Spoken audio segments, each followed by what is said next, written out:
Assalamualaikum warahmatullahi wabarakatuh. Perkenalkan, kami dari kelompok 2, kelompok dari mata kuliah Anatomi Fisiologi Manusia. Di sini akan membagikan video edukasi mengenai pengenalan organ reproduksi pada wanita dan juga pria. Perkenalkan, saya Alfayed Kohondi dengan NIM 2023 03 11 293. Saya dengan nama Alianda Sabila Setiadi dengan NIM 2023 03 11 271. Saya Rifani Aprilia Putri dengan NIM 2023 03 11 274. Dan saya Zahratun Nikmah dengan NIM 2023 03 11 316. Baiklah, sebelumnya di sini kami ingin mengucapkan terima kasih atas kesempatan yang diberikan kepada kami atau kelompok kami untuk menyampaikan presentasi pada hari ini, atau tepatnya pada video kali ini. Nah, pada kesempatan kali ini, saya dan kelompok saya akan membahas tentang organ reproduksi manusia, baik pada wanita maupun pada pria. Nah, topik kali ini benar-benar penting karena ini sangat berhubungan dengan keberlangsungan kesehatan pada manusia. Nah, pada proses reproduksi serta bagaimana tubuh kita bekerja untuk memastikan kelangsungan hidup spesies manusia yang lebih baik. Nah, teman-teman sekalian, sebelumnya sedikit akan saya jelaskan bahwasannya organ reproduksi wanita maupun pria merupakan suatu organ yang sangat vital bagi kehidupan manusia. Nah, namun organ reproduksi wanita dan pria memiliki sangat sekali perbedaan di antaranya fungsi, struktur maupun sistem pekerjaannya di dalam tubuh manusia. Nah, lalu fungsinya itu sangat berbeda karena pada pria organ reproduksinya itu berfokus bagaimana cara memproduksi serta menghantarkan sperma di dalam tubuh. Nah, sedangkan pada reproduksi wanita, organ reproduksi wanita ini berfokus seperti pada kehamilan, menstruasi, maupun proses persalinan pada wanita dan ibu.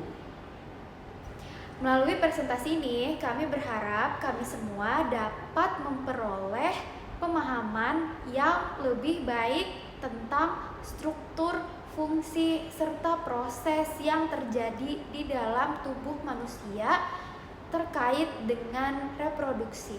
Semoga pengetahuan yang kita peroleh tidak hanya bermanfaat untuk kesehatan kita sendiri, tetapi juga untuk membantu orang lain yang mungkin membutuhkan informasi ini di masa depan. Jadi, mari kita mulai dengan mempelajari lebih dalam mengenai organ reproduksi wanita dan juga pria, serta bagaimana keduanya bekerja bersama dalam proses yang luar biasa ini. Nah, mungkin untuk lebih jelasnya, untuk saya dan juga Zahratun, di sini kami akan menjelaskan sistem reproduksi pada pria dan sistem kemudian untuk Kami, saya Alianda dan Rifani akan menjelaskan tentang sistem reproduksi pada wanita. Baiklah, langsung saja pada video berikut ini. Check it out.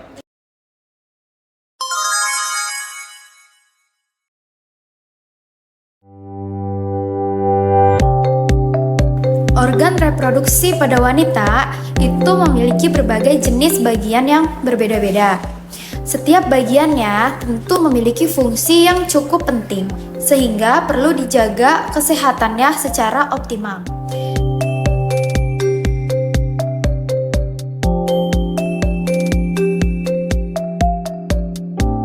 Berikut saya akan menjelaskan fungsi dari bagian organ reproduksi wanita.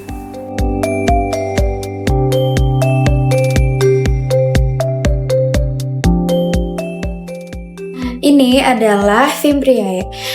Fimbriae sangat terkait dengan tuba falopi. Dalam kondisi yang normal, setiap bulannya wanita akan melepaskan sel telur dari indung telur. Saat proses ini terjadi, fimbriae akan meluas ke ovarium dan menangkap sel telur. Struktur halus seperti rambut pada fimbriae atau silia akan bergerak cepat menuju rahim. Gerakan ini akan menyapu sel telur untuk terus bergerak sehingga ia dapat bertemu dengan sel sperma untuk proses pembuahan.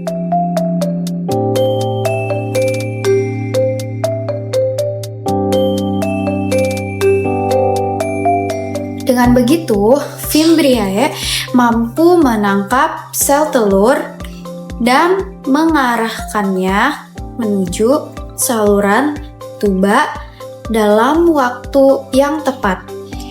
Oleh karena itu, proses kehamilan juga akan bergantung pada kemampuan Fimbriae untuk memanjang dan bergerak bebas saat menangkap sel telur.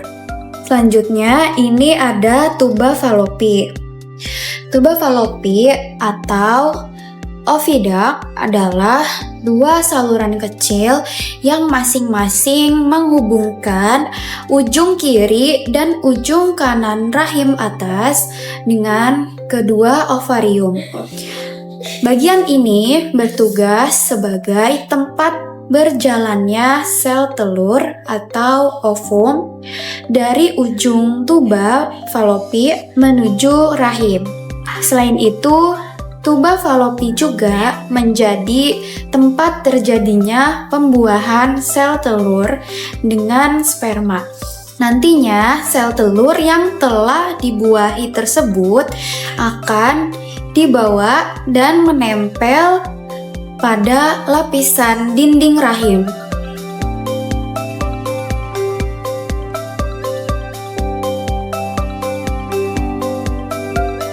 Selanjutnya, ini ada kandung kemih. Kandung kemih merupakan organ dari sistem urinari. Kandung kemih memiliki dua peran utama. Peran yang pertama adalah sebagai tempat penyimpanan sementara urin. Kandung kemih adalah organ berongga dengan dinding yang dapat mengembang. Kandung kemih memiliki lapisan dalam yang terlipat atau dikenal sebagai rouge yang memungkinkannya menampung hingga 400-600 mili urin pada orang dewasa yang sehat.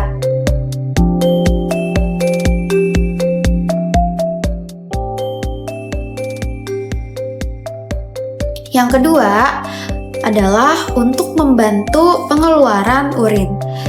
Otot kandung kemih berkontraksi saat buang air kecil, disertai relaksasi otot sphincter.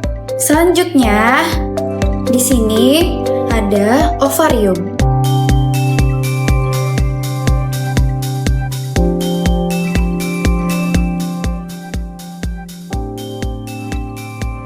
Indung telur atau ovarium adalah bagian dari sistem reproduksi wanita yang berada di sisi kiri dan kanan pada rongga panggul.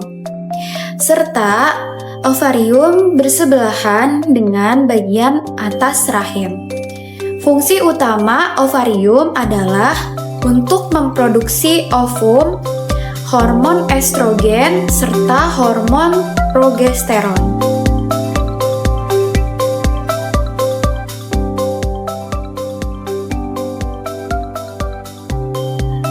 Selanjutnya di sini ada anus.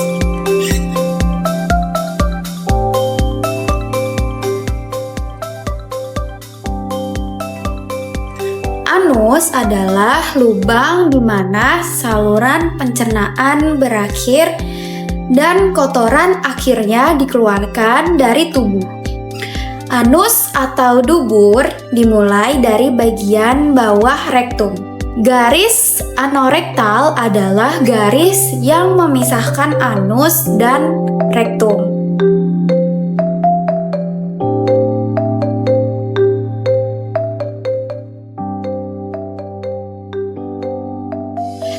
Fungsi anus adalah untuk mengeluarkan feses dari saluran pencernaan. Dalam hal ini, fungsi anus pada lapisan atas berguna untuk mengenali zat buangan yang akan keluar. Apakah berbentuk cair, gas, atau padat? Meski fungsi anus dalam sistem pencernaan merupakan saluran keluarnya feses, kita bisa mengontrol kapan kotoran harus keluar. Hal ini tak lepas dari peran sfinkter yang bisa berkomunikasi dengan otak untuk menentukan kapan feses bisa dikeluarkan.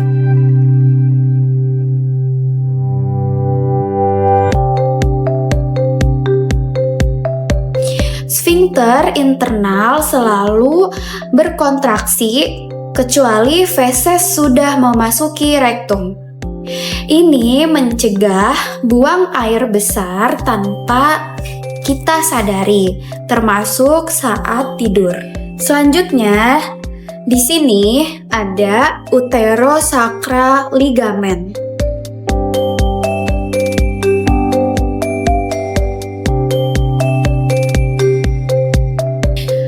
Ligamen uterosakral adalah pita jaringan tebal yang menghubungkan bagian bawah rahim atau serviks dengan pangkal tulang belakang atau sakrum. Ligamen ini merupakan bagian dari jaringan ligamen dan otot yang menyangga organ panggul.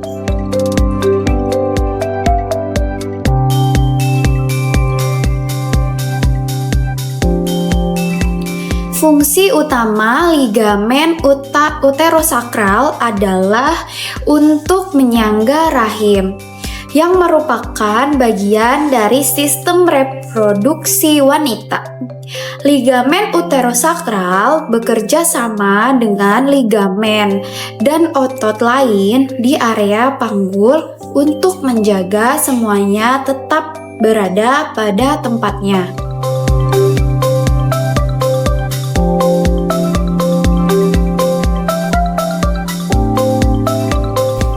Selanjutnya, ini ada sakrum.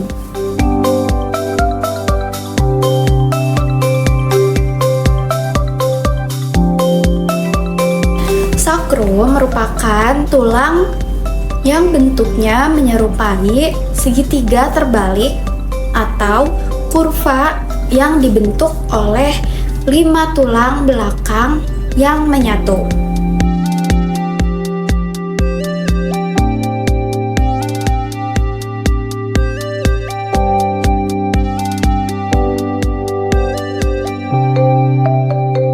Sakrum menjadi tempat menyatunya tulang punggung dengan tulang panggul. Bagian ini juga berfungsi untuk mendukung beban tubuh dan menjaga keseimbangan tubuh. Sakrum juga terhubung langsung dengan panggul, kemudian membentuk cincin yang dikenal dengan pinggul. Fungsinya adalah untuk membantu, menopang, dan melindungi organ-organ reproduksi dan sistem urinaria. Selanjutnya, bagian ini adalah bagian bibir vagina.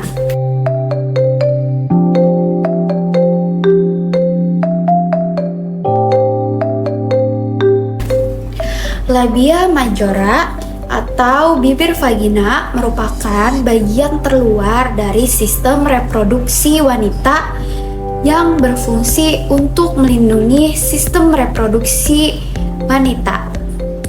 Bagian luar lainnya dari infeksi. Ketika memasuki masa pubertas, area kulit pada labia majora akan ditumbuhi rambut atau rambut kemaluan yang mengandung kelenjar.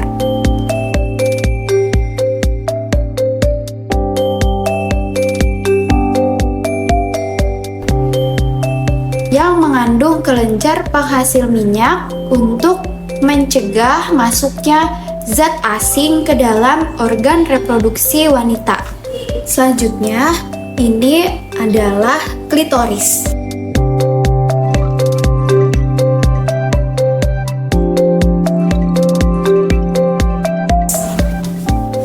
Klitoris adalah tonjolan kecil yang terletak di antara labia minor. Klitoris seringkali menjadi titik rangsangan wanita saat berhubungan seksual. Karena bagian tersebut memiliki sekitar 8.000 ujung saraf, sehingga membuatnya sangat sensitif terhadap rangsangan.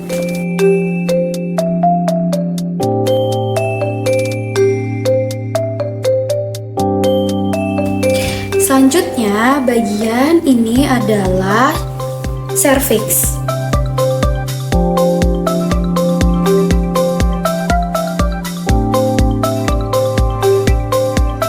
Leher rahim atau serviks adalah organ berbentuk silinder atau tabung yang menghubungkan vagina dengan rahim.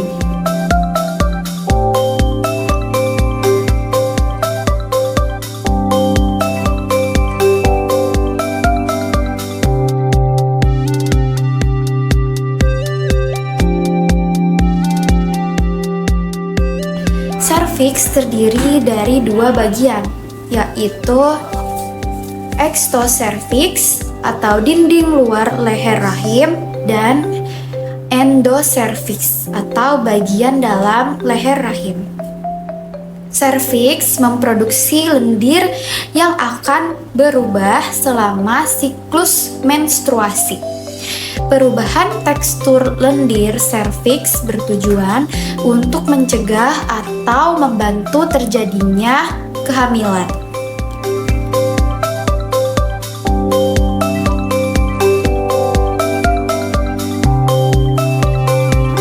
Selanjutnya, bagian ini adalah rahim.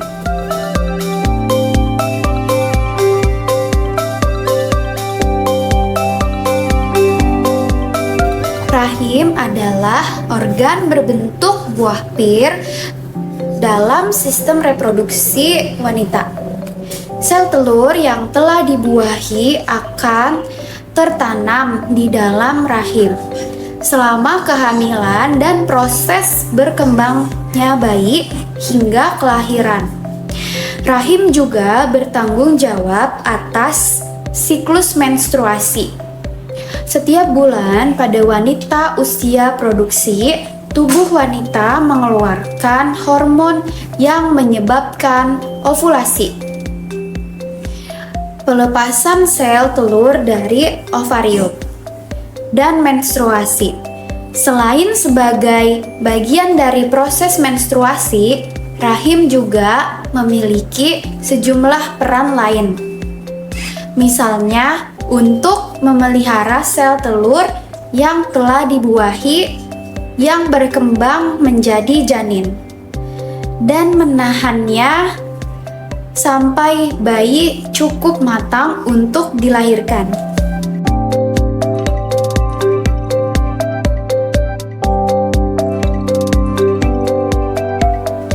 Nah, selanjutnya saya akan menjelaskan bagaimana sih cara kerja alat reproduksi wanita.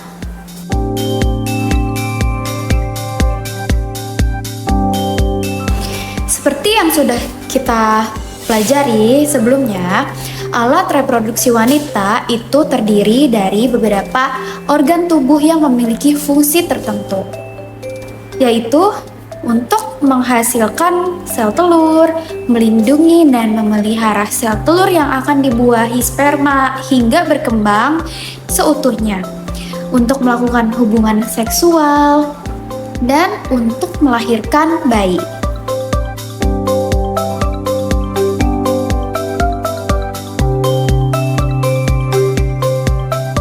Fungsi utama dari organ reproduksi wanita adalah untuk memproduksi sel telur dan sebagai tempat pembuahan. Ovarium atau indung telur menghasilkan sel telur atau oosit. Sel telur ini akan diangkut menuju tuba falopi, yaitu tempat pembuahan dengan sperma. Saat pembuahan berhasil, maka akan pindah ke lapisan rahim yang akan menebal.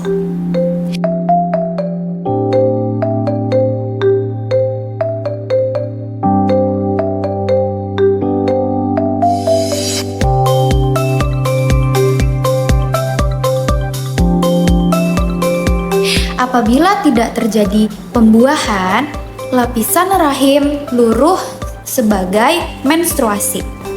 Selain itu, organ reproduksi wanita pun menghasilkan hormon seks yang menjaga siklus reproduksi.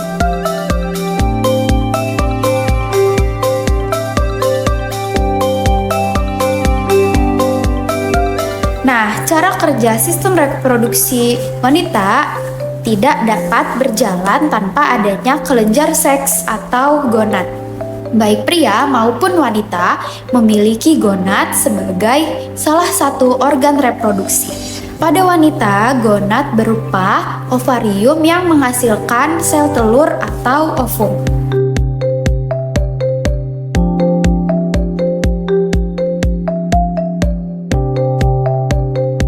Seiring berjalannya waktu, kinerja alat reproduksi wanita akan mencapai titik akhir. Bagian akhir ini adalah saat siklus menstruasi berhenti dan tubuh tidak lagi menghasilkan hormon seks.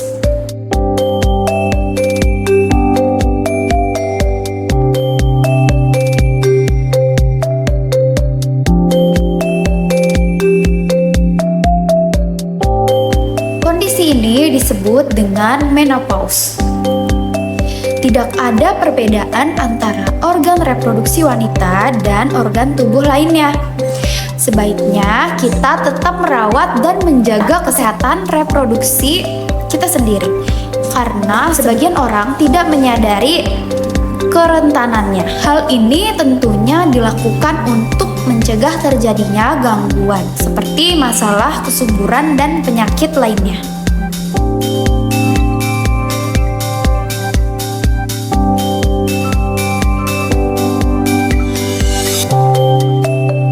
Selanjutnya, di sini saya akan menjelaskan tentang mekanisme atau proses terjadinya menstruasi.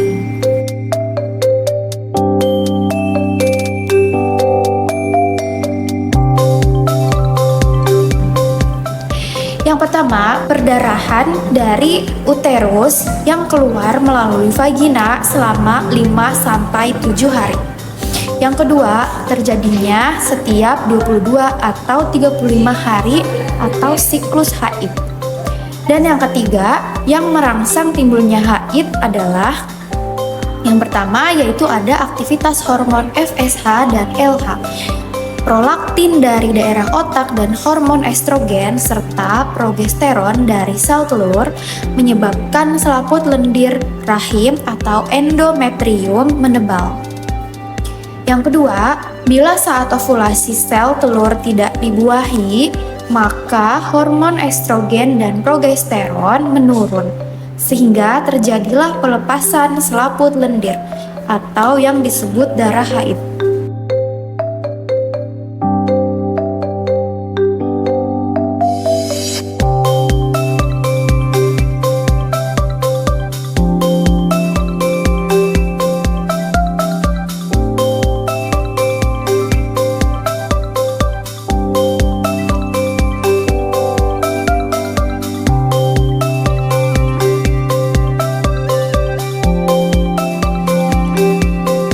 Besar ya calon ovum. Kalau udah waktunya, semoga kamu bisa ketemu jodoh kamu. Kayaknya ovum udah mulai matang. Udah waktunya aku produksi estrogen.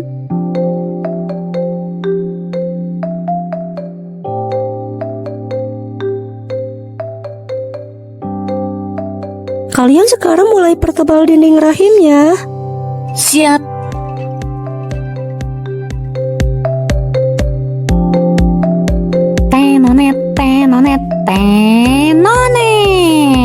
Halo Tak.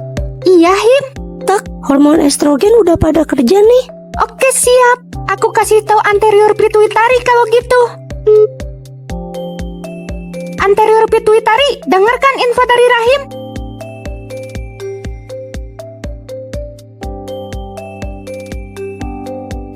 Siap, Jenderal.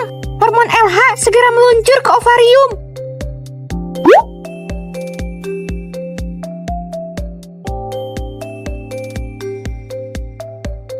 Kamu sekarang juga ke ovarium ya. Udah waktunya ovum keluar. Siap. Udah waktunya ya? Udah waktunya kamu keluar.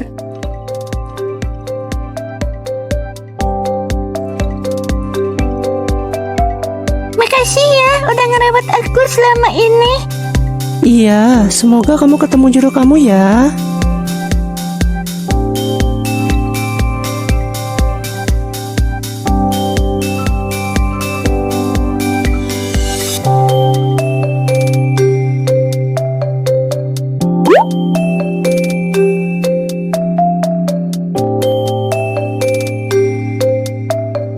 Kamu sekarang juga bantu hormon estrogen nebelin dinding rahim ya. Siap. Halo Ovum, udah waktunya kamu ke tuba falopi. Iya mama, doain semoga aku ketemu sperma ya ma. Amin. Aku berangkat dulu ya ma.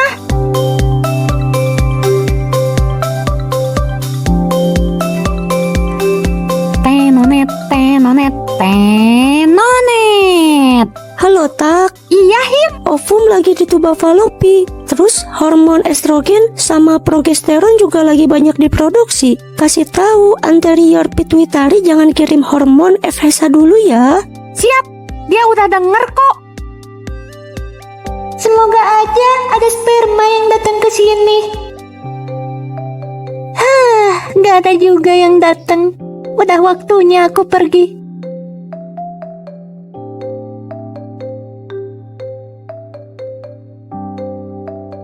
Semoga generasi selanjutnya bisa ketemu jodohnya. Setelah masa subur selesai, selama beberapa hari ke depan ovarium dan korpus luteum akan perlahan mengurangi produksi hormon estrogen dan progesteron. Dan ketika kedua hormon ini pada kadar terendahnya, maka terjadilah menstruasi. Nah, selanjutnya saya akan menjelaskan tentang mekanisme atau proses kehamilan.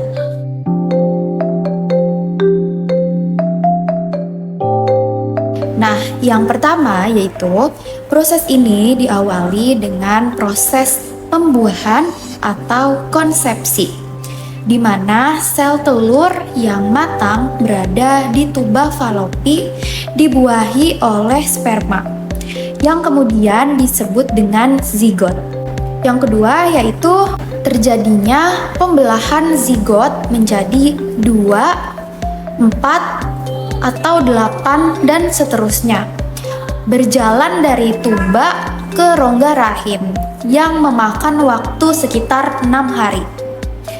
Yang ketiga yaitu di dalam rongga rahim, maka calon janin ini akan menempel pada dinding rahim atau proses nindasi. Dapat dikatakan terjadi kehamilan.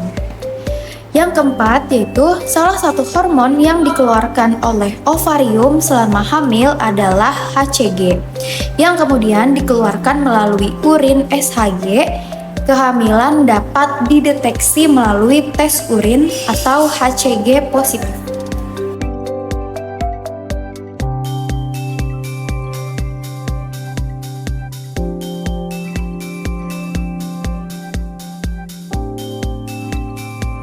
Sel telur keluar dari ovarium, ditangkap fimbriae, kemudian memasuki tuba falopi.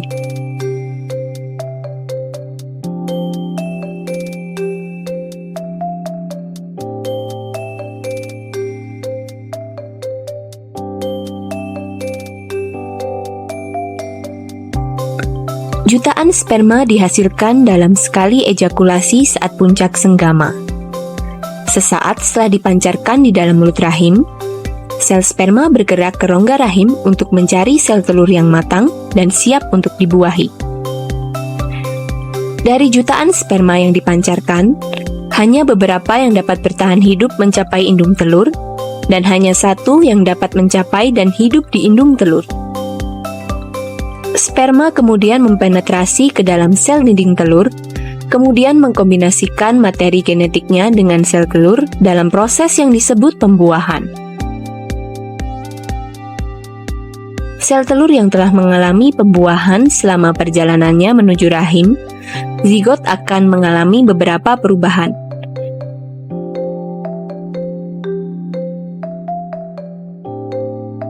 Di rahim, zigot akan menempel di dalam dinding rahim, dan disinilah zigot akan berkembang menjadi embrio dan akhirnya akan menjadi janin.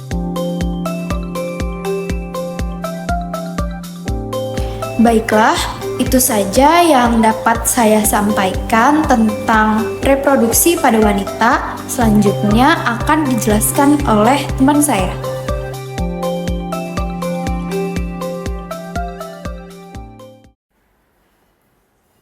Baiklah, selanjutnya saya akan menjelaskan tentang sistem reproduksi wanita bagian dalam. Nah, sistem reproduksi wanita ini memiliki banyak sekali peran yang sangat penting untuk tubuh kita. Tidak hanya dalam fungsi biologis, tetapi seperti melahirkan, untuk membangun generasi baru, dan juga untuk keseimbangan hormonal bagi tubuh. Nah, tentu saja topik reproduksi wanita ini sangat menarik untuk kita bahas secara bersama-sama. Oke, baiklah, selanjutnya saya akan menjelaskan tentang bagian struktur sistem reproduksi wanita bagian dalam. Nah, selanjutnya saya akan menjelaskan tentang uterin. Uterin atau bisa disebut dengan fallopian tube atau tuba Fallopi. Nah, di sini letaknya di bagian dalam, masuk ke sini. Nah, ya dia di situ. Dia merupakan saluran yang menghubungkan ovarium dengan rahim tubuh. Nah, fungsinya dari uterin ini adalah untuk menangkap sel telur yang dilepaskan oleh ovarium selama proses ovulasi, di mana disinilah terjadi proses yang namanya pembuahan jika memang ada yang namanya sperma di dalam tubuh manusia. Nah, dari situ akan terbentuklah yang namanya zigot. Nah, zigot ini akan terus jalan melalui tuba Fallopi menuju rahim dengan rambut-rambut halus yang disebut dengan silia. Baiklah, selanjutnya dari uterin saya akan menjelaskan tentang fimbriae. Di sini letak fimbriae, di sini. Nah, fimbriae ini adalah ujung seperti jari-jari di tuba. Nah, seperti jari-jari di tuba Fallopi yang berfungsi untuk menangkap sel telur yang dilepaskan oleh ovarium.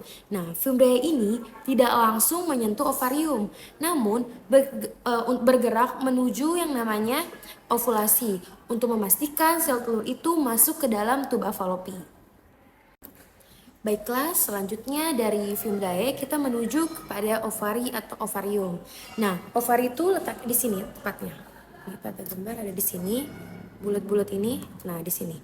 Nah, ovarium ini merupakan suatu organ kecil berbentuk seperti oval yang fungsinya itu untuk memproduksi sel telur yang dinamakan dengan ovum. Nah, serta dapat memproduksi yang namanya hormon seks wanita seperti estrogen dan progesteron. Adapun itu, ovarium ini penting dalam siklus menstruasi dan kehamilan. Biasanya hanya satu ovarium yang dapat melepaskan sel telur dalam 1 bulannya. Baiklah, setelah saya menjelaskan tentang ovarium, selanjutnya saya akan menjelaskan tentang rahim pada wanita. Nah, di sini adalah rahim. Rahim adalah suatu bentuk organ yang seperti berongga. Nah, bisa dilihat di sini seperti berbentuk berongga-rongga. Nah, dia ini seperti yang teman saya sudah jelaskan, bentuknya seperti buah pir. Tempat perkembangan di rahim ini terjadi tempat perkembangan janin selama kehamilannya. Dinding rahim juga terdiri dari otot tebal dan lapisan dalam. Nah, saat terjadi menstruasi akan meluruh dinding rahim tersebut. Nah, maka keluar darah menstruasi. Rahim juga berperan dalam kontraksi saat persalinan yang berfungsi untuk mendorong bayi keluar dari ibunya atau dari perut ibu. Baiklah, selanjutnya saya akan menjelaskan tentang round ligament of uterus. Nah, pada bagian sini ada round ligament of uterus. Nah, ligamen ini membantu untuk menahan rahim pada posisinya di dalam rongga panggul. Ligamen ini juga meluas dari rahim ke panggul dan kandang-kandang yang dapat menyebabkan nyeri ringan atau round ligament pain selama masa kehamilan karena peregangan yang terjadi pada tubuh. Nah, selanjutnya saya akan menjelaskan tentang pelvis. Pelvis ini adalah bagian di bawah rahim. Nah, yang dimana untuk menghubungkan rahim ke vagina. Yang ini, ke sini. Nah, fungsinya itu meliputi untuk menghasilkan lendir, untuk membantu sperma mencapai sel telur, melindungi rahim dari infeksi, dan untuk melebar dilatasikan selama persalinan yang memungkinkan kelahiran bayi tersebut. Baiklah, selanjutnya saya akan menjelaskan tentang kandung kemih atau urinary bladder. Nah, di sini letaknya kandung kemih, di sini. Kandung kemih atau urinary bladder adalah suatu organ yang berongga yang menyimpan urin sebelum dikeluarkan melalui uretra. Kandung kemih juga dapat meregang untuk menampung suatu urin hingga urin itu penuh di dalam kandung kemih. Nah, setelah itu kandung kemih akan berkontraksi untuk pengosongan urin, yaitu proses pengeluaran urin dari kandung kemih menuju ke dalam uretra atau saluran kandung kemih yang berfungsi untuk keluarnya urin keluar tubuh. Baiklah, selanjutnya saya akan menjelaskan dua bagian yang saling berdekatan. Nah, bisa terlihat yang biru-biru ini? Nah, ini namanya adalah pubic symphysis, teman-teman. Nah, pubic symphysis ini berfungsi yaitu sambungan tulang rawan di bagian depan panggul yang fungsi utamanya adalah untuk memberikan stabilitas pada tulang panggul dan memungkinkan sedikit pergerakan selama persalinan. Nah, berfungsi apa? Untuk membantu proses kelahiran bayi di dalam tubuh ibunya. Selanjutnya, di bawahnya ini dinamakan dengan mons pubis. Nah, mons pubis ini adalah suatu lapisan jaringan lemak yang menutupi tulang kemaluan, dan fungsinya ini adalah mons pubis ini fungsinya untuk melindungi organ reproduksi internal dari tekanan atau cedera yang memungkinkan untuk terjadi pada tubuh. Nah, pada wanita sendiri, terutama wanita dewasa, mons pubis ini biasanya ditutupi oleh rambut kemaluan di bagian vaginanya. Bisa kita lanjut, teman-teman. Selanjutnya yaitu adalah bagian klitoris nih. Klitoris ini adalah bagian yang kecil ini, teman-teman. Bisa dilihat dari layar yang ini. Oke. Klitoris ini merupakan suatu organ kecil yang berbentuk seperti tombol yang terletak di persimpangan labia minora, maaf. Nah, klitoris ini memiliki banyak sekali ujung saraf sehingga sangat sensitif dan berperan dalam stimulasi seksual pada tubuh. Nah, lanjut, dekatnya ada uretra, di sini uretra daerah sini. Oke. Uretra ini adalah saluran yang dapat membawa urin dan dari kandung kemih keluar tubuh. Uretra juga pada wanita relatif pendek dibandingkan pada uretra milik pria, sehingga lebih rentan terhadap yang namanya infeksi saluran kemih. Baiklah, selanjutnya saya akan menjelaskan tentang di sini ada labium majus. Nah, labium majus ini merupakan terlihat pada kamera. Nah, ini adalah suatu lipatan kulit besar yang mengelilingi dan melindungi organ reproduksi luar seperti klitoris, uretra, dan lubang vagina. Nah, labium majus ini juga dapat membantu untuk menjaga kelembapan dan mencegah yang namanya infeksi. Baiklah, geser sedikit, ke atas sedikit, maksud saya di sini. Nah, di sini adalah bagian eksternal uretra orifice. Iya. Nah, eksternal uretra ini adalah merupakan suatu lubang kecil di mana urin ini keluar dari tubuh, terletak di depan vagina dan di bawah sedikit klitoris. Baiklah, selanjutnya di sini terlihat pada kamera. Nah, di sini adalah bagian yang namanya labium minus. Nah, labium minus ini merupakan lipatan kulit kecil di dalam labium majus. Sebelumnya saya sudah menjelaskan tentang labium majus di sini. Nah, atasnya ini adalah labium minus. Nah, fungsi dari labium minus ini adalah untuk melindungi klitoris serta lubang uretra dan vagina dan menjaga kelembapan dan mencegah yang namanya infeksi. Hampir mirip dengan labium minus. Nah, agak bergeser ke sebelah kanan. Nah, selanjutnya di sini terlihat adalah bagian dari sakrum. Nah, sakrum ini merupakan tulang segitiga besar yang terletak di panggul bagian belakang di antara tulang pinggul. Jadi sakrum ini berfungsi untuk memopang tulang belakang dan membantu menstabilkan panggul. Nah, lalu lanjut ada di sini ada yang namanya uretrosacral ligamen. Jadi namanya itu uretrosacral ligamen. Nah, dia itu menghubungkan rahim ke tulang sakrum. Ligamen ini juga dapat membantu menahan rahim di posisi yang benar di dalam rongga panggul dan memberikan dukungan serta tambahan untuk mencegah yang namanya rahim itu turun. Baiklah, selanjutnya di sini saya akan menjelaskan tentang posterior formings of vagina di sini. Nah, ini merupakan bagian terdalam dari vagina yang terletak di belakang serviks. Nah, area ini itu berfungsi sebagai ruang tambahan yang memungkinkan akses selama pemeriksaan medis atau dalam berhubungan seksual. Oke, selanjutnya saya akan menjelaskan tentang recruitering pouch or pouch of Douglas. Nah, letaknya itu ada di sini. Di sini. Nah, recruitering pouch of Douglas ini merupakan ruangan antara rahim dan rektum. Ini merupakan bagian terdalam dari rongga peritoneal pada wanita. Nah, area ini juga dapat menjadi tempat penumpukan cairan darah atau nanah di dalam kondisi ketika medis tertentu. Nah, selanjutnya di sini, di sebelah sini, nah daerah sini, di sini adalah bagian yang bernama feces containing pouch. Nah, feces containing pouch adalah ruangan antara rahim dan kandung kemih. Ini juga merupakan bagian dari rongga peritoneal yang dapat memungkinkan pergerakan organ yang sangat penuh atau kosong. Baiklah, selanjutnya adalah bagian yang bernama dengan kokis. Nah, bagian itu ada di sini. Terlihat di sebelah sini. Nah, kokis ini merupakan tulang kecil berbentuk segitiga di ujung tulang yang namanya di ujung tulang belakang. Nah, kokis juga dia itu berfungsi sebagai titik penahan untuk otot, ligamen, dan juga tendon di area panggul. Lalu, sampingnya itu di sini, di sekitar sini adalah bagian yang bernama dengan rektum. Nah, rektum ini merupakan bagian akhir dari usus besar yang berfungsi untuk menyimpan feses sebelum dikeluarkan melalui anus. Nah, rektum juga memiliki kemampuan merenggang ataupun untuk memampung feses sementara di dalam tubuh. Sini. Baiklah, selanjutnya di sini pada bagian bawah sekitar sini.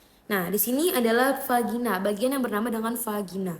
Nah, vagina ini merupakan saluran elastis yang dapat menghubungkan rahim keluar tubuh. Vagina juga dapat berfungsi untuk hubungan seksual. Nah, saluran vagina ini merupakan saluran keluarnya darah menstruasi dan jalan lahirnya seorang bayi di dalam persalinan. Lalu di belakang sedikit, nah di sini adalah organ yang bernama dengan anus. Terlihat, nah di sini anus. Nah, anus ini merupakan suatu lubang tempat keluarnya feses dari tubuh. Anus juga dapat dikontrol oleh otot yang namanya sphincter yang dapat mengatur proses buang air besarnya pada saat manusia ini BAB atau buang air besar.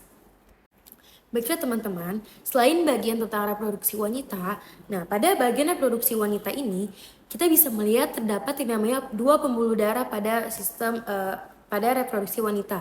Nah, di sini adalah ada vena dan ada arteri. Nah, vena ini yang berwarna biru. Nah, fungsi vena ini adalah untuk membawa darah yang kaya akan karbon dioksida atau CO2 dari sisa metabolisme dari jaringan tubuh kembali ke jantung. Nah, dari metabolisme untuk kembali ke jantung. Nah, satu pengecualian adalah yang bernama vena pulmonalis. Nah, kenapa? Vena pulmonalis ialah yang membawa darah yang kaya akan oksigen dari paru-paru ke jantung. Nah, ciri-cirinya itu ialah dari vena, dinding lebih tipis dan kurang elastis dibandingkan dengan arteri. Nah, vena juga memiliki katup satu arah untuk mencegah yang namanya aliran balik darah. Selanjutnya, aliran darah ini lebih lambat dan tekanannya ini lebih rendah dibandingkan dengan arteri. Selanjutnya, vena ini berwarna kebiruan jika terlihat di bawah kulit. Contoh, vena cava superior. Nah, dia itu dapat membawa darah dari bagian atas tubuh ke jantung. Lalu ada vena cava inferior. Nah, dia itu membawa darah dari bagian bawah tubuh ke jantung. Nah, selanjutnya selain ada vena, nah kita juga memiliki pada reproduksi wanita yaitu pembuluh darah bagian arteri yang besar yang merah ini, teman-teman. Nah, fungsi dari arteri ini adalah untuk membawa darah yang kaya akan oksigen dari jantung ke seluruh tubuh. Nah, satu pengecualian adalah arteri yang namanya pulmonalis. Nah, tadi di vena pulmonalis pengecualian, di sini namanya arteri pulmonalis. Dia itu membawa darah yang kaya akan karbon dioksida dari jantung ke paru-paru. Nah, baiklah, selanjutnya ciri-ciri dari arteri ini apa aja sih? Nah, arteri ini memiliki ciri-ciri diantaranya dinding tebal, elastis, dan kuat untuk menahan yang namanya tekanan darah tinggi akibat pompa jantung.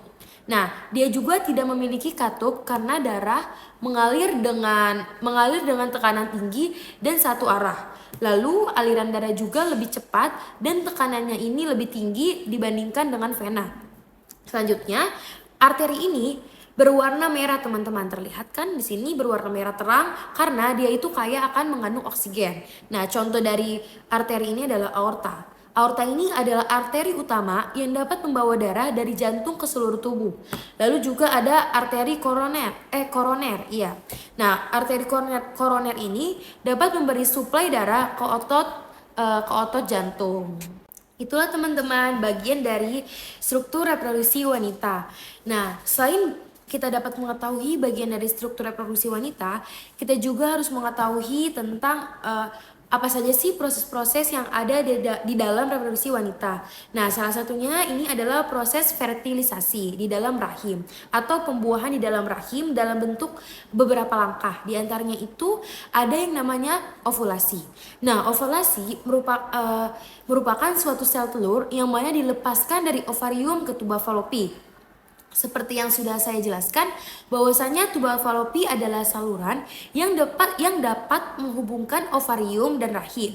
Nah, selama siklus menstruasi, proses ini seringkali terjadi sekitar hari ke-14 pada siklus normal dalam kurun waktu 28 hari. Setelah dari proses yang namanya ovulasi, lanjut masuk ke dalam yaitu proses perjalanan sperma.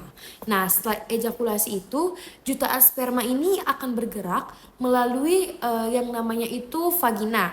Nah, vagina ini menuju ke rahim dan masuk ke dalam tuba falopi. Nah, sperma ini bergerak ke rahim dan masuk ke dalam tuba falopi. Maksudnya seperti itu.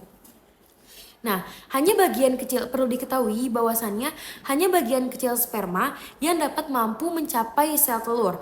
Lalu dari proses itu terjadilah yang namanya proses peleburan sperma di dalam sel telur. Nah, jika sperma bertemu dengan yang namanya sel telur di dalam tuba falopi, salah satu sperma tersebut akan menembus yang namanya membran sel telur. Proses ini juga bisa kita sebut namanya fertilisasi atau pembuahan pada sel telur.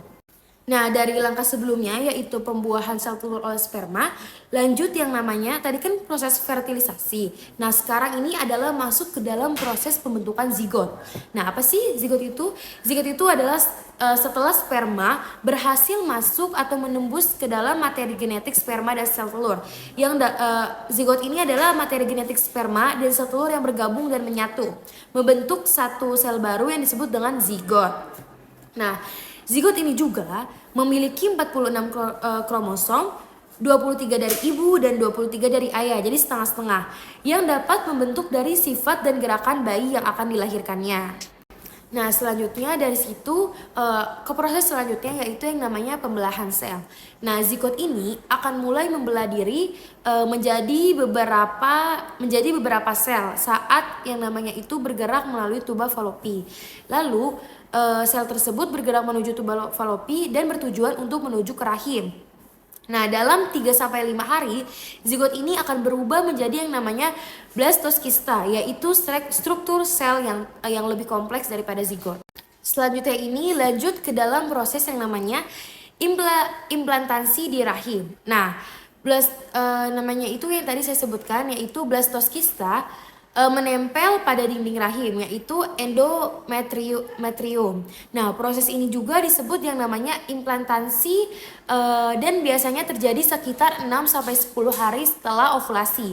Nah, implantasi ini juga memastikan blastoskista ini untuk mendapatkan yang namanya nutrisi dari ibu selanjutnya untuk berkembang lebih lanjut lagi.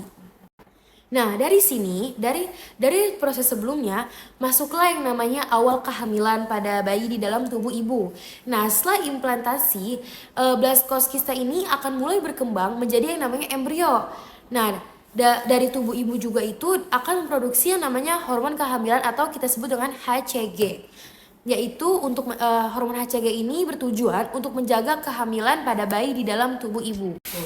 Nah, itulah teman-teman proses merupakan dari awal kehamilan seorang bayi di dalam tubuh wanita yang sudah saya jelaskan sesuai dengan pengetahuan dan pembelajaran yang sudah saya lakukan. Selain kita dapat mengetahui tentang fungsi, struktur, maupun sistem cara kerja reproduksi wanita, saya juga akan memberitahu tentang sedikit berbagai macam penyakit yang dapat menjangkit reproduksi wanita. Nah, di antaranya itu ada infeksi jamur atau biasa disebut dengan Candidiasis vaginalis. Nah, adapun penyebab penyakit ini bisa diantara seperti infeksi jamur yang disebabkan oleh jamur Candida albicans, ataupun faktor resikonya bisa antibiotik diabetes, kehamilan, imunitas yang rendah, serta berbagai macam gejala lainnya. Nah, adapun gejalanya itu seperti keputihan, lalu juga gatal-gatal dan kemerahan di area vagina, lalu juga seperti rasa terbakar ataupun rasa tidak nyaman setelah melakukan hubungan seksual.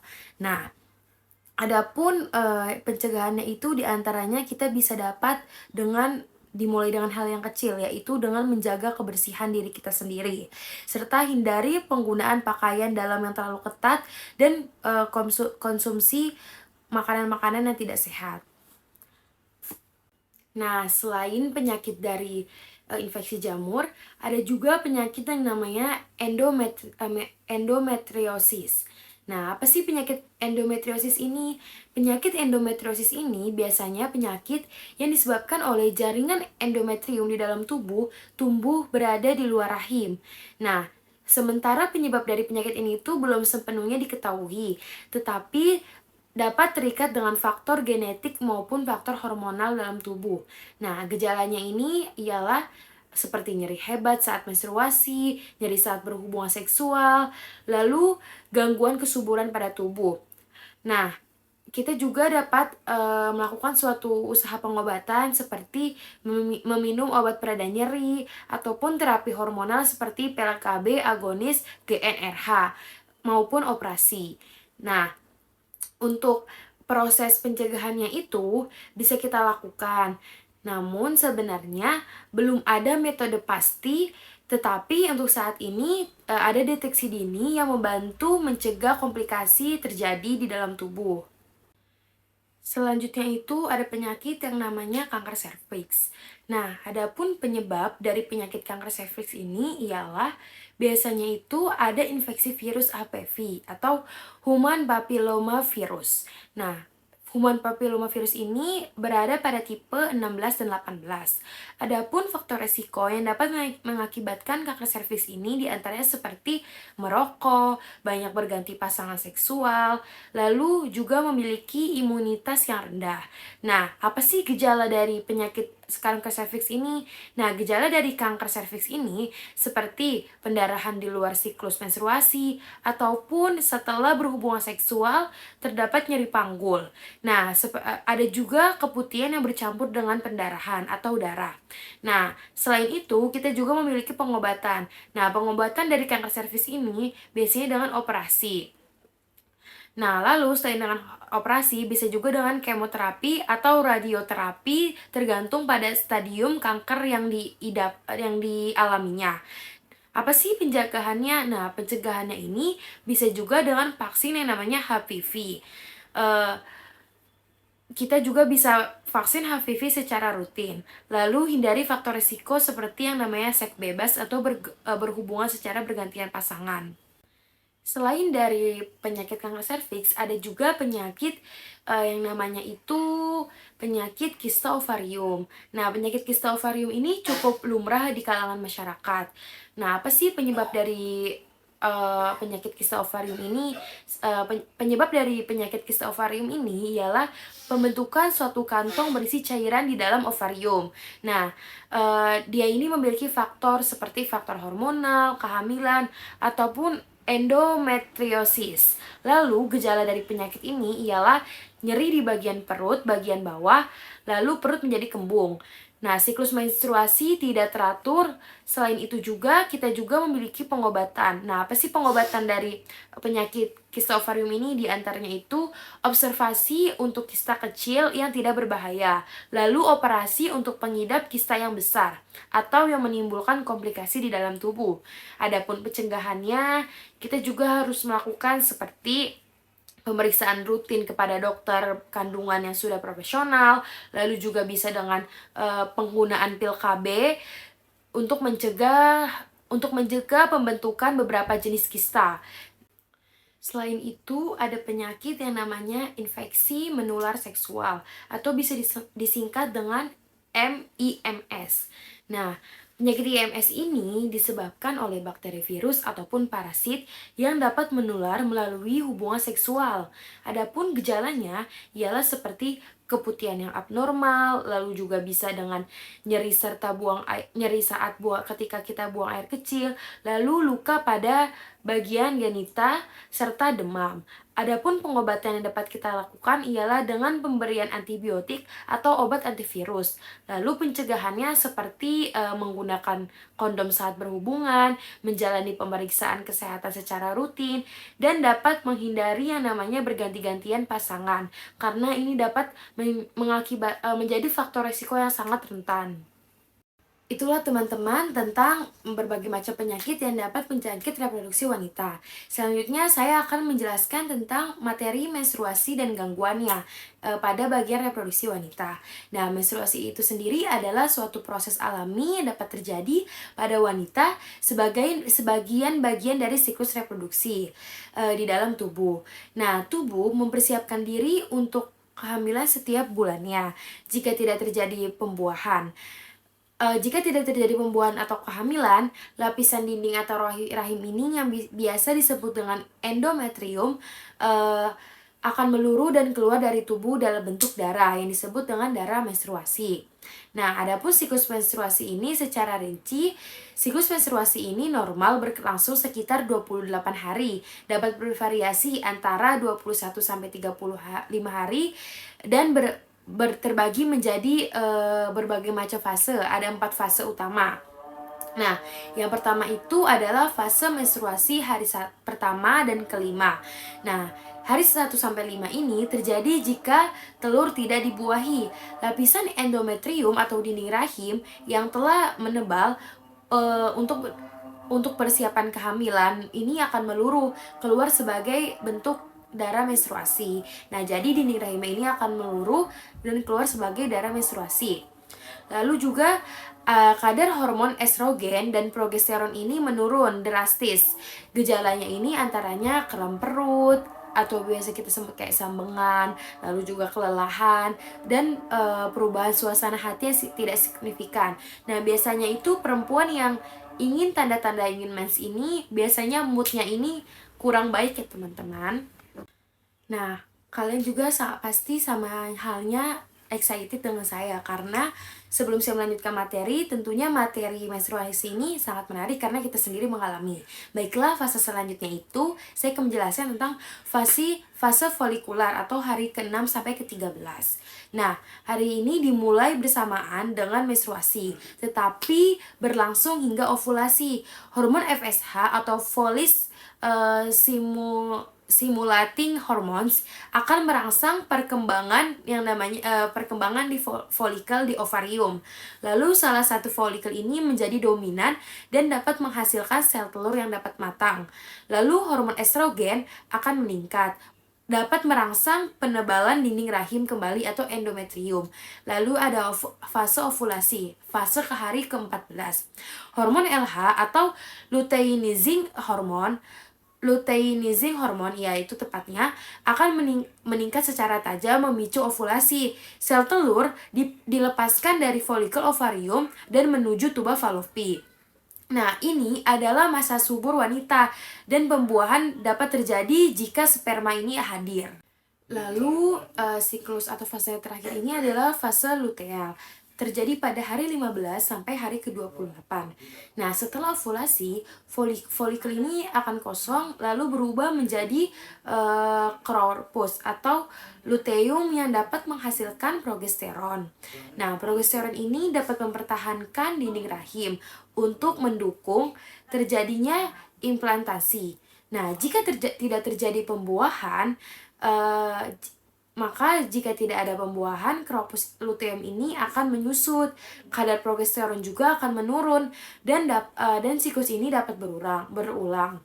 Selain itu, saya akan menjelaskan tentang bagaimana gangguan dari menstruasi. Nah, gangguan menstruasi ini ada yang namanya pertama amenorrea atau tidak menstruasi. Nah, definisi ini adalah tidak hanya menstruasi dalam jangka waktu tertentu, jenisnya juga banyak, seperti jenis yang primer, tidak mengalami menstruasi sama sekali, hingga usia seperti kurang lebih 16 tahun. Lalu jenis yang sekunder, tidak menstruasi selama 3 bulan atau lebih pada wanita yang sebelumnya memiliki siklus yang teratur. Jadi yang sebelum teratur menjadi tidak teratur mensnya. Lalu penyebabnya ini diantaranya gangguan hormonal atau gangguan PCOS tiroid. Nah, kehamilan atau menyusui, lalu juga stres berat, lalu juga seperti olahraga yang berlebih ataupun gangguan makan seperti anoreksia, bulimia. Nah, lalu juga pada pengobatannya dapat diobati dengan tergantung penyebabnya dulu, teman-teman. Bisa melibatkan terapi hormon, lalu pengobatan untuk kondisi medis tertentu, atau perubahan gaya hidup yang lebih sehat. Selanjutnya itu ada menorragia atau pendarahan menstruasi yang berlebihan secara terus-menerus. Nah, menorragia adalah suatu pendarahan menstruasi yang sangat banyak atau berlangsung sekitar kurang lebih 7 hari. Jadi mensa ini, darahnya ini keluar lebih dari 7 hari. Apa sih penyebabnya? Penyebabnya ini bisa ketidakseimbangan hormon, yaitu hormon estrogen berlebih dan progesteron yang rendah. Lalu juga bisa mioma uteri, lalu juga polip rahim atau endometriosis. Nah, adapun gangguannya ini adalah gangguan pembentukan darah. Nah, gejalanya bisa seperti mengganti pembalut setiap kurang dari 2 jam atau lebih dari 2 jam, lalu juga gumpalan darah besar selama menstruasi, lalu kelelahan akibat anemia, lalu juga bisa kurangnya kekebalan tubuh. Nah, pengobatannya itu bisa dengan obat hormonal seperti pil KB atau IUD. Nah, selain itu bisa juga dengan operasi untuk meningkatkan polip atau mioma jika diperlakukan. Maksud saya jika diperlukan. Nah, lalu yang ketiga itu ada yang namanya dysmenorrhea atau nyeri saat menstruasi terjadi. Nah, apa sih dysmenorrhea ini? Dysmenorrhea adalah suatu nyeri atau kram yang dirasakan sebelum ataupun selama masa menstruasi terjadi. Nah, jenis dari menstruaria ini diantaranya ada primer. Nah, ini tidak terkait penyakit, disebabkan oleh prostalaglandin atau zat kimia yang merangsang kontraksi rahim. Lalu jenis yang kedua itu sekunder. Nah, biasanya disebabkan oleh kondisi medis seperti endometriosis ataupun mioma. Nah, apa sih gejalanya? Gejalanya ini bisa nyeri di perut bagian bawah, pinggul atau panggul. Nah, lalu juga selain itu ada mual, muntah, diare ataupun pusing. Nah, pengobatan dari penyakit ini tuh bisa dengan obat pereda nyeri seperti ibuprofen, lalu juga bisa terapi hormonal untuk mengurangi produksi prostaglandin, lalu juga bisa dengan penanganan medis untuk penyebab nyeri sekunder tersebut. Selanjutnya itu adalah gangguan menstruasi yang keempat, yaitu PMS atau singkatan dari premenstrual syndrome. Nah, PMS ini adalah suatu gejala fisik dan emosional yang dapat muncul sebelum menstruasi terjadi. Nah, adapun penyebab dari PMS ini bisa disebabkan oleh seperti perubahan hormonal pada siklus menstruasi, keseimbangan neurotransmitter seperti serotonin. Lalu gejalanya ini bisa seperti gejala fisik, yaitu kembung nyeri, kembung nyeri payudara, sakit kepala, mudah lelah. Lalu juga bisa juga gejala emosional seperti kita menjadi mudah marah, cemas, depresi, sulit untuk berkonsentrasi ataupun fokus. Lalu pengobatannya itu bisa dengan perubahan gaya hidup, pola makan, perubahan gaya hidupnya, pola makan yang sehat, olahraga yang rutin, lalu tidur yang cukup. Nah, adapun obat dari PMS ini bisa suplemen, magnesium, vitamin B6 atau antidepresan jika terlalu parah PMS-nya. Lalu yang terakhir itu ada gangguan menstruasi, yaitu PMDD atau premenstrual dysphoric disorder. Nah, PMDD ini adalah bentuk PMS yang lebih parah dan dapat mempengaruhi kehidupan. Karena ini sangat berpengaruh pada sistem reproduksi wanita. Adapun gejalanya itu seperti depresi yang sangat berat, cemas yang ekstrim atau sangat berlebihan, bisa juga dengan perubahan suasana hati yang sangat drastis. Nah, adapun gejala fisik ini berupa seperti serupa dengan terapi PMS, tetapi lebih sangat intens. Nah, adapun pengobatannya ini ialah bisa juga dengan terapi hormon untuk mengatur siklus menstruasi. Lalu juga bisa dengan mengonsumsi antidepresan untuk mengatasi gejala emosional yang terjadi.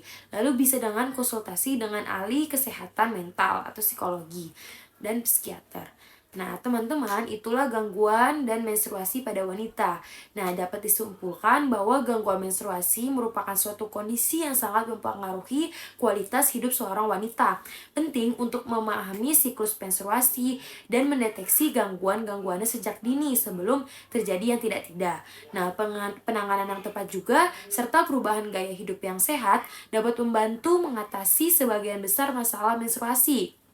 Jika gejala terus berlangsung atau memburuk pada tubuh, kita sebaiknya dapat berkonsultasi dengan dokter ataupun ahli pada bidangnya.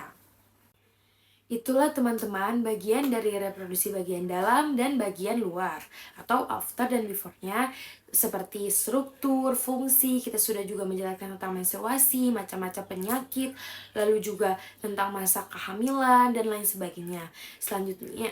Selanjutnya kami akan menjelaskan juga yang namanya tadi sudah tentang reproduksi pria. Nah, itulah bagian-bagian dari struktur dan fungsi dari reproduksi manusia baik wanita maupun pria. Baiklah, selanjutnya di sini saya akan menjelaskan mekanisme reproduksi pada pria. Nah, pertama-tama di sini saya akan menjelaskan sakrum. Bisa teman-teman lihat pada yang berwarna putih ini adalah sakrum, yang dimana sakrum ini adalah tulang segitiga besar yang terletak di panggul bagian belakang antara tulang pinggul pinggul. Nah, sakrum ini menopang tulang belakang dan juga membantu menstabilkan panggul, terutama selama aktivitas seperti berjalan. Selanjutnya di sini teman-teman bisa lihat ini merupakan ureter. Nah, ureter ini pada sistem reproduksi pria, dia itu sebenarnya bukan bagian dari sistem reproduksi, melainkan dia itu bagian dari sistem urinaria. Nah, fungsinya dia itu adalah untuk menghasilkan urin dan juga yang dari ginjal yang kemudian akan disalurkan ke kandung kemih. Selanjutnya kita beralih pada gambar di bawahnya. Ini teman-teman bisa melihat ini adalah urinary bladder atau sering kita sebut itu sebagai kandung kemih. Nah, pada sistem reproduksi pria, dia itu berfungsi sebagai tempat penyimpanan urin yang dimana sebelumnya dikeluarkan melalui uretra dan kemudian akan ditampung pada kandung kemih ini. Selanjutnya kita beralih pada gambar di samping kanan ini. Ini teman-teman bisa melihat, ini namanya itu seminal vesicle. Nah, pada sistem reproduksi pria, dia itu berfungsi untuk menghasilkan cairan yang kaya akan fruktosa. Nah, dia itu menjadi sumber energi bagi sperma dan juga serta membantu membentuk sebagian besar dari cairan semen untuk mendukung pergerakan dan juga kelangsungan hidup sperma. Kita beralih pada gambar di bawah. Di sini teman-teman bisa melihat pada gambar yang warna merah ini. Nah, dia itu merupakan prostat, yang dimana pada sistem reproduksi pria dia itu berfungsi untuk menghasilkan cairan prostat yang merupakan bagian dari semen. Nah, cairan ini membantu untuk melindungi dan juga dia itu untuk meningkatkan mobilitas sperma dengan menciptakan lingkungan yang lebih optimal selama proses reproduksi.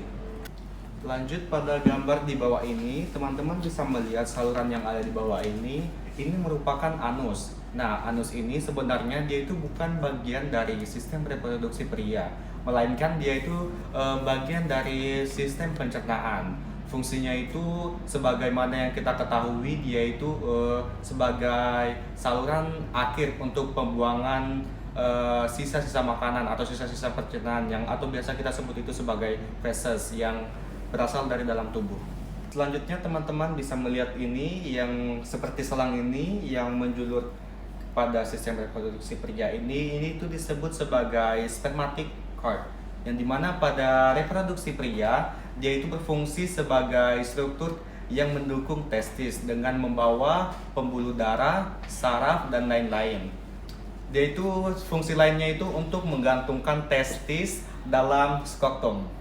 Selanjutnya di sini teman-teman bisa melihat bagian seperti daging ini yang menggelantung pada atau menempel pada testis. Ini adalah epididymis, di mana pada sistem reproduksi pria dia itu berfungsi sebagai tempat penyimpanan dan juga tempat pematangan sperma yang setelah diproduksi di testis serta akan membawa atau mengangkut sperma ke vas deferens saat ejakulasi. Sini selanjutnya yang berwarna putih ini merupakan skrotum. Nah, skrotum ini pada sistem reproduksi pria dia itu berfungsi sebagai kantong pelindung yang dia itu akan menampung testis dan juga menjaga suhu optimal untuk produksi sperma yang biasanya lebih rendah dari suhu tubuh. Selanjutnya di sini bisa teman-teman lihat bagian yang panjang ini, dia itu merupakan penis. Dia itu pada sistem reproduksi pria dia itu berfungsi sebagai organ kopulasi.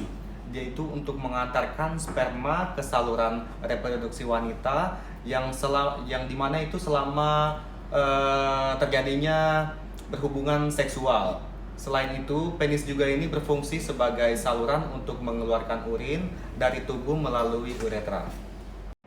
Nah, selanjutnya di sini mungkin saya akan menambahkan bagaimana proses pembentukan atau mekanisme pembentukan dan pematangan sperma pada pria yang dikenal juga dengan sebutan atau istilah spermatogenesis. Nah, spermatogenesis ini terjadi di testis dan berlangsung dalam beberapa tahap yang kompleks. Pada tahap pertama, spermatogenesis ini dimulai dalam tubulus, yaitu tubulus semiveresus yang terdapat di testis. Di sini terdapat sel-sel yang disebut sebagai spermatogenium. Spermatogenium ini adalah sel-sel induk yang berfungsi sebagai dasar untuk pembentukan sperma, yang dimana spermatogenium ini dia itu akan melakukan pembelahan mitosis untuk menghasilkan lebih banyak sel spermatogenium. Kemudian pada tahap kedua, beberapa spermatogenium ini kemudian akan berkembang dan menjadi spermatosit. Nah, spermatosit primer melalui proses yang pembelahan mitosis tadi. Spermatosit primer yang kemudian memasuki fase pembelahan pertama pada meiosis yang akan menghasilkan spermatosit sekunder. Spermatosit sekunder ini kemudian memiliki setengah jumlah kromosom Nah, dibandingkan dengan spermatozoid primer. Kemudian pada tahap ketiga, spermatosit sekunder kemudian akan melanjutkan pembelahan meiosis kedua untuk membentuk sperma yang memiliki jumlah kromosom yang lebih rendah dan siap untuk berkembang lebih lanjut menjadi sperma yang lebih matang. Pada tahap 4 selanjutnya adalah spermaogenesis, di mana pada tahap 4 ini yaitu proses pematangan sperma menjadi sperma yang fungsional. Jadi pada spermatid yang awalnya itu membentuk bulat, dia itu kemudian akan mengalami perubahan bentuk dan struktur. Yang bagian kepala yang akan mengandung inti sel dengan kromosom, dia itu akan berkembang menjadi lebih ramping dan juga akan lebih memanjang di bagian ekor. Nah, sebuah struktur yang disebut sebagai flagel terbentuk menggunakan sperma untuk bergerak. Proses pembentukan ini terjadi di epidermis yang terletak di atas testis. Selanjutnya untuk tahap terakhir atau tahap 5, setelah sperma matang di epididymis, sperma kemudian akan disimpan sementara di sana sebelum ejakulasi. Nah, selama ejakulasi, sperma ini akan bergerak melalui vas deferens menuju ureta. Sebelum mencapai ureta, cairan dari kelenjar seminal vesicle dan juga prostat ini akan dan juga bulbobrain gland ini akan bercampur dengan sperma untuk membentuk semen. Nah, yang berfungsi untuk memberikan energi dan juga perlindungan pada sperma selama perjalanan menuju sel telur pada reproduksi wanita. Nah, dengan demikian pembentukan dan juga pematangan sperma yang melibatkan proses yang sangat-sangat panjang atau terorganisir ini akan berlangsung di berbagai bagian tubuh pria. Baiklah, di sini saya akan menjelaskan berbagai faktor yang dapat mempengaruhi sistem reproduksi laki-laki, baik itu kesehatan dan juga fungsinya secara keseluruhan. Salah satu faktor utama adalah pola hidup yang menjadi kebiasaan seperti merokok, mengonsumsi alkohol secara berlebihan, dan juga penggunaan obat-obatan terlarang yang dapat berdampak negatif pada produksi sperma dan juga keseimbangan hormon. Contohnya itu seperti mengonsumsi nikotin dan juga alkohol yang diketahui dapat menurunkan jumlah serta kualitas sperma yang berkontribusi pada masalah kesuburan. Selain itu, paparan zat kimia berbahaya dan radiasi juga dapat menjadi faktor penting yang dimana bahan kimia tertentu seperti pestisida atau logam berat yang dapat merusak testis dan juga mengganggu proses spermatogenesis, ya di mana radiasi baik dari sumber lingkungan atau prosedur medis tertentu yang dapat merusak DNA sperma yang dapat menyebabkan kelainan genetik pada keturunan. Nah, selanjutnya suhu testis juga dapat memainkan peran penting dalam menjaga fungsi reproduksi, yang dimana testis ini memerlukan suhu yang sedikit lebih rendah daripada suhu tubuh untuk memproduksi sperma yang lebih optimal. Peningkatan suhu akibat kebiasaan seperti menggunakan pakaian yang ketat itu seringkali menggunakan air panas atau bekerja dalam lingkungan yang bersuhu tinggi itu juga dapat menghambat proses spermatogenesis. Infeksi juga dapat mempengaruhi sistem reproduksi pada laki-laki, yang dimana infeksi yang menular secara seksual seperti gonore dan juga chlamydia dapat menyebabkan peradangan pada organ reproduksi seperti epididymis atau prostat, yang dimana hal ini seringkali berujung pada gangguan kesuburan yang jika tidak diobati, maka di sisi lain gangguan hormon seperti kadar testosteron yang rendah ataupun ketidakseimbangan pada hormon reproduksi. Lainnya juga dapat menyebabkan penurunan gairah seksual yang dimana difungsi ereksi hingga infertilitas. Berbagai faktor lain juga yang sering diabaikan adalah stres, yang dimana stres ini merupakan stres kronis yang dapat mempengaruhi produksi hormon yang mengatur fungsi testis seperti luteinizing hormone atau disingkatnya itu LH dan juga follicle stimulation, sehingga itu dapat mempengaruhi produksi sperma. Baik itu secara keseluruhan, kesehatan, di mana reproduksi laki-laki sangat dipengaruhi oleh kombinasi gaya hidup dan juga lingkungan kesehatan, mental, dan juga faktor-faktor genetik. Selanjutnya di sini saya akan menjelaskan kemandulan pada pria yang seringkali itu disebabkan oleh jumlah sperma yang rendah atau kualitas sperma yang buruk. Nah, dalam kondisi ini, sperma yang dihasilkan mungkin itu tidak mencukupi atau dia itu tidak dapat untuk membuahi sel telur. Atau sperma ini memiliki masalah seperti motilitas atau kemampuannya untuk bergerak yang rendah dan juga bentuk yang tidak normal atau DNA-nya itu yang sudah rusak. Beberapa penyebab utama dari masalah ini itu meliputi gangguan hormonal, varikokel atau pelebaran pembuluh darah di sekitar testis yang dimana itu mengganggu suhu ideal untuk produksi sperma.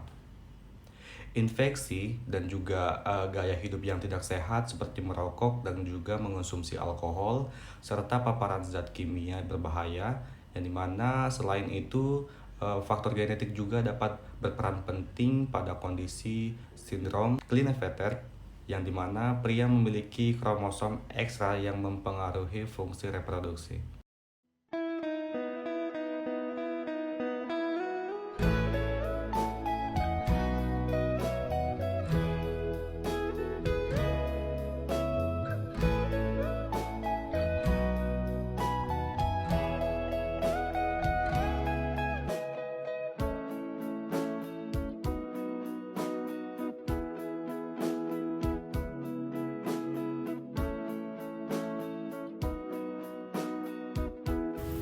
Baiklah, jadi saya akan membahas sedikit tentang pembahasan dari topik sebelumnya yang dijelaskan oleh rekan saya yaitu Alfayat dari bagian reproduksi pria yang bagian luar atau before-nya.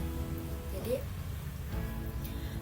sakrum itu adalah bagian dari tulang belakang manusia yang terletak di bagian bawah di antara tulang lumbar atau punggung bagian bawah dan tulang ekor. Nah, sakrum itu terdiri dari 5 vertebra yang menyatu menjadi satu tulang besar terbentuk segitiga.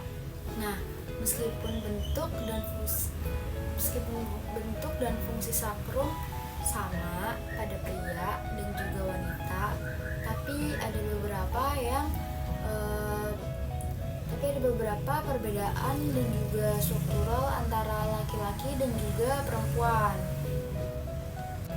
Baik, jadi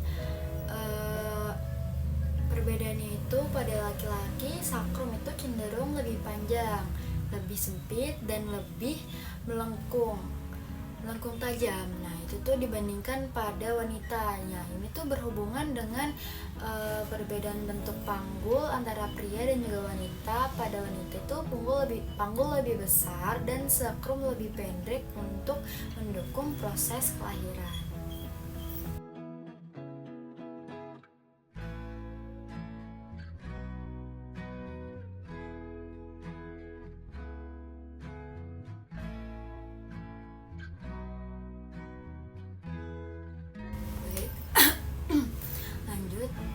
Selanjutnya itu ada ureter.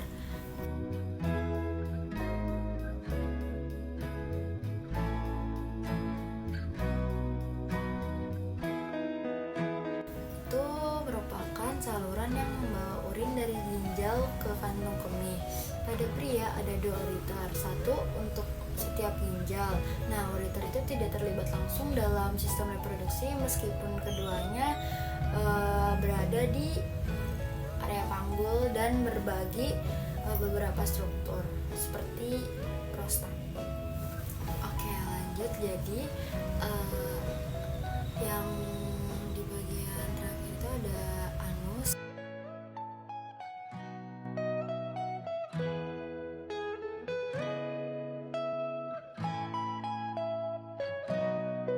Nah, itu anus Terus pada pria itu memiliki fungsi yang sama seperti pada individu lainnya, yaitu sebagai saluran keluar untuk limbah tubuh dalam bentuk feses. Nah, anus itu bagian akhir dari saluran pencernaan.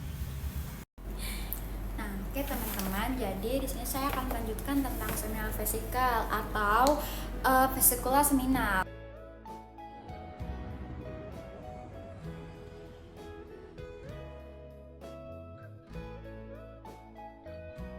Nah, itu di sini ya. Itu fungsi utamanya adalah menghasilkan cairan yang tinggi fruktosa. Nah, ini adalah gula yang menyediakan nutrisi untuk sel sperma serta protein, enzim, dan lendir. Nah, cairan ini itu merupakan komponen utama air mani dan menyumbang sekitar 50 hingga 80% dari volume air mani. Cairan ini tuh yang dihasilkan oleh kelenjar ini. Nah, itu disimpan di dalam vesikula ini nih. Nah, jadi itu sendiri. Jadi selama ejakulasi kontraksi kuat terjadi itu di dinding otot vesikal. Nah, ia akan mendorong cairan maninya ini ke saluran ejakulasi dan uretra, saluran tempat sperma dikeluarkan dari tubuh. Oke teman-teman, next. Jadi di sini ada prostat nih, di sini. Di sini.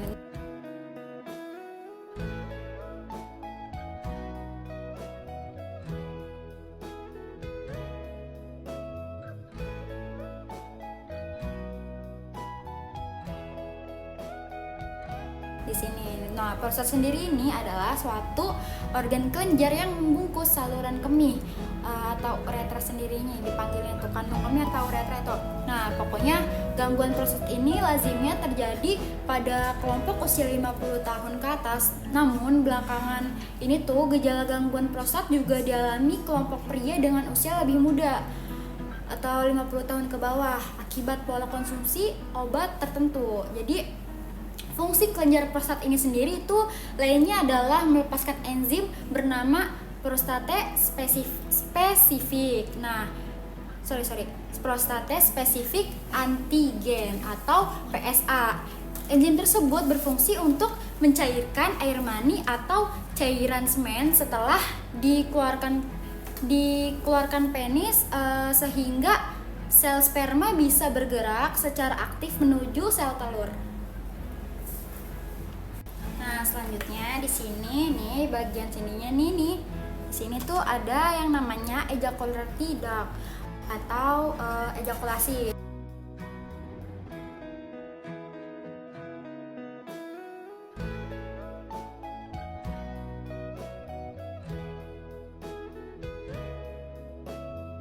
Nah, saluran ini itu merupakan salah satu dari 2 tabung berongga yang terbentuk dari penyatuan ductus deferens ampulla dan saluran ekskresi fascicula seminalis. Saluran ini berfungsi untuk menggabungkan sperma di ampulla dengan cairan yang diekskresikan oleh fascicula seminalis dan menyatukan zat-zat ke kelenjar prostat.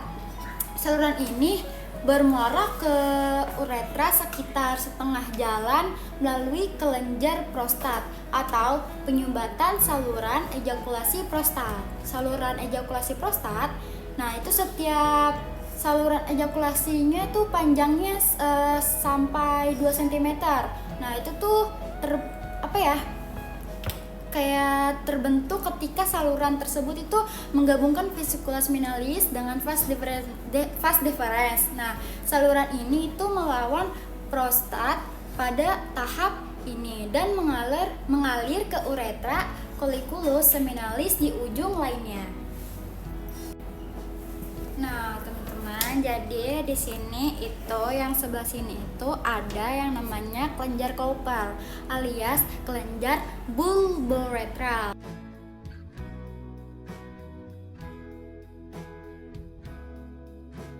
Adalah sepasang kelenjar kecil terbentuk bulat yang berada di pangkal atau ujung penis.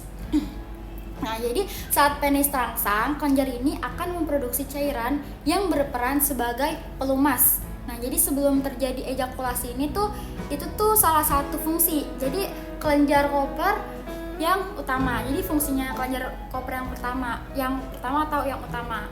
Gitu. Oke, kita lanjut ya teman-teman. Jadi di sini tuh ada yang biru-biru ini. Nah, yang biru-biru ini itu namanya pubic symphysis atau symphysis pubis. Nah,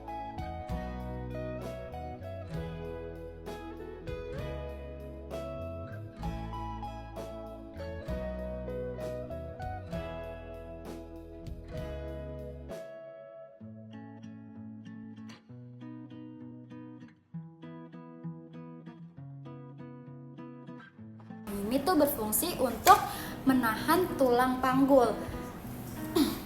Menahan tulang panggul kanan dan juga kiri agar tetap pada tempatnya. Hal ini penting untuk menjaga stabilitas tubuh, terutama saat bergerak. Symphysis pubis itu merupakan sendi yang terletak di antara dua tulang pubis di bagian depan panggul.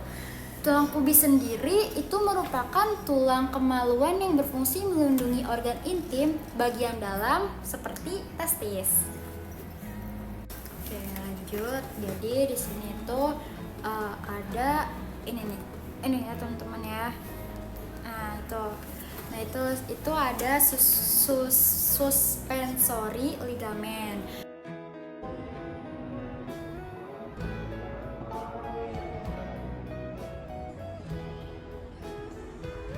Pada penis. Nah, jadi tuh suspensory penis itu adalah struktur jaringan ikat yang berfungsi untuk membuat penis naik ketika seseorang pria itu mengalami ereksi. Jika struktur ini tidak ada, maka penis tetap bisa ereksi, tapi kemungkinan tuh tetap mengarah ke bawah.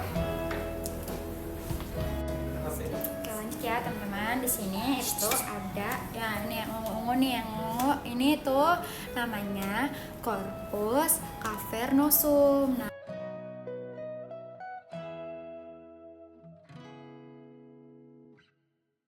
Nah, ini itu jaringan efektif yang terdapat di penis dan berfungsi untuk membantu ereksi. Corpus cavernosum ini terdiri dari 2 silinder yang terletak di batang penis, dari tulang kemaluan hingga kepala penis. Nah, corpus cavernosum ini itu adalah salah satu dari 2 silinder di penis yang terisi darah untuk menciptakan sebuah ereksi. Nah, jadi yang tadi itu kan udah ada corpus conventium gitu ya kan. Nah, di sini juga ada nih yang kedua namanya yang ini tuh namanya corpus spongiosum.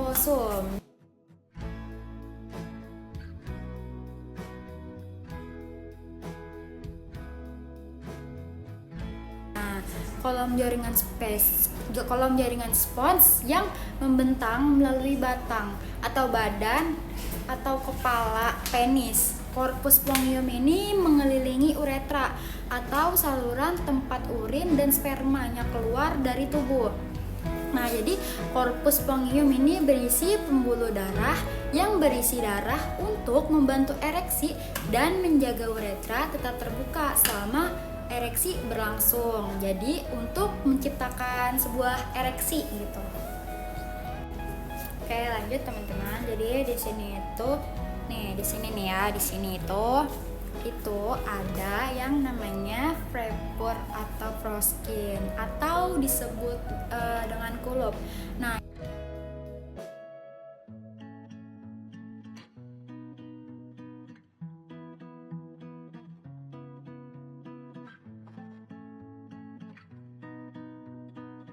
ini adalah lipatan kulit yang menutupi kepala penis atau glans dan dapat ditarik ke belakang atau yang disebut itu retraktif. Nah, kulup ini memiliki beberapa peran dalam kesehatan penis. Jadi itu melindungi kepala penis, mempertahankan sensasi, terus mengurangi gesekan. Nah, itu ya.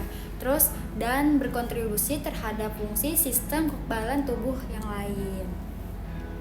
Nah, jadi sebelah sini tuh ada yang namanya glans penis. Nah,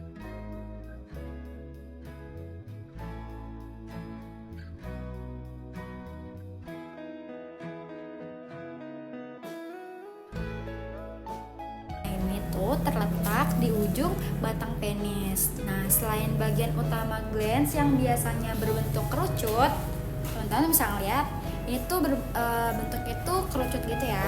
Nah, ini. Nah, kepala penis ini itu penting untuk buang air kecil dan reproduksi. Jadi saat penis dalam keadaan lembek, urin dapat dikeluarkan dari tubuh melalui uretra. Saat berhubungan seks, air mani keluar dari uretra. Jadi saat pria mencapai orgasme, selain itu meskipun penis kaku saat ereksi, kepala penis sendiri lebih lunak. Ini membantu bertindak sebagai peredam guncangan saat berhubungan seksual. Nah, jadi teman-teman, tadi kan udah ngebahas. Jadi aku di sini saya ingin membahas bagian sini nih.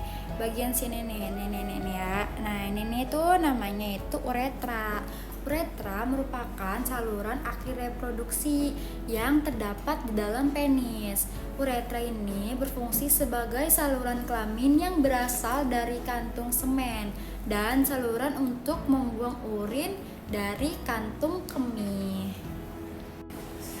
Nah, jadi teman-teman di sini itu Nah, di sini nih. Nah, yang kuning-kuning ya, namanya itu adalah skrotum.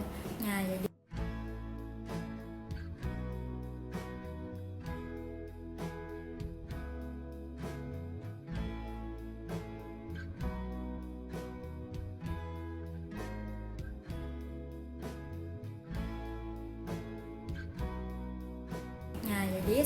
skrotum ini berjumlah sepasang yang di dalamnya itu berisi testis dan juga epididymis. Nah, jadi di antara skrotum ini, skrotum kanan dan juga skrotum kiri itu dibatasi oleh sekat yang berupa jaringan ikat dan juga otot polos atau otot dartos.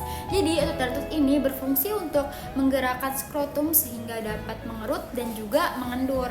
Nah, di dalam skrotum ini juga terdapat serat-serat otot yang berasal dari penerusan otot liurik dinding perut yang disebut otot Kemaster, atau otot ini bertindak sebagai pengatur suhu lingkungan testis agar kondisinya stabil. Jadi proses pembentukan sperma atau spermatogenesis, nah itu membentukkan suhu yang stabil teman-teman. Jadi yaitu beberapa derajat lebih rendah daripada suhu tubuh.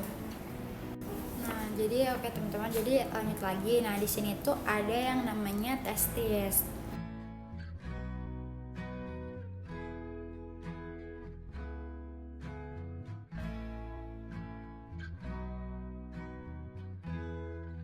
Testis itu terdiri atas 2 buah glandula yang memproduksi semen. Terdapat di dalam skrotum ini digantung oleh yang namanya veniculus. Itu digantung di spermatikus. Suhu di dalamnya skrotum ini itu kurang lebih 35 derajat Celcius, sedikit lebih rendah dari suhu tubuh yang dibutuhkan untuk memproduksi sperma. Fungsi testis itu yang pertama ada membentuk gamet-gamet baru yaitu spermatozoa yang dilakukan di tubuh seminiferus. Nah, yang kedua ini ada menghasilkan hormon testosterol. Dilakukan oleh sel integrisial. Kelenjar testis ini menghasilkan hormon FSH dan juga LH. Hormon testosteron ini disekresi oleh testis, sebagian besar berkaitan dengan protein dan juga plasma. Nah, jadi itu udah dibahas kayak dartos gitu kan. Nah, di sini tuh bagian dartosnya nih.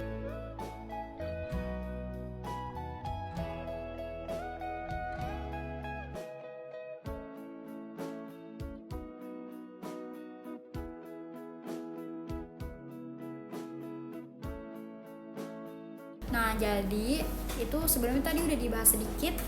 Jadi di sini bakal dibahas lagi. Jadi dartos itu adalah lapisan otot polos dan jaringan fibroelastis yang melapisi dinding skrotum. Dartos ini tuh berfungsi untuk menebalkan kulit skrotum dan juga mengangkat testis saat berkontraksi.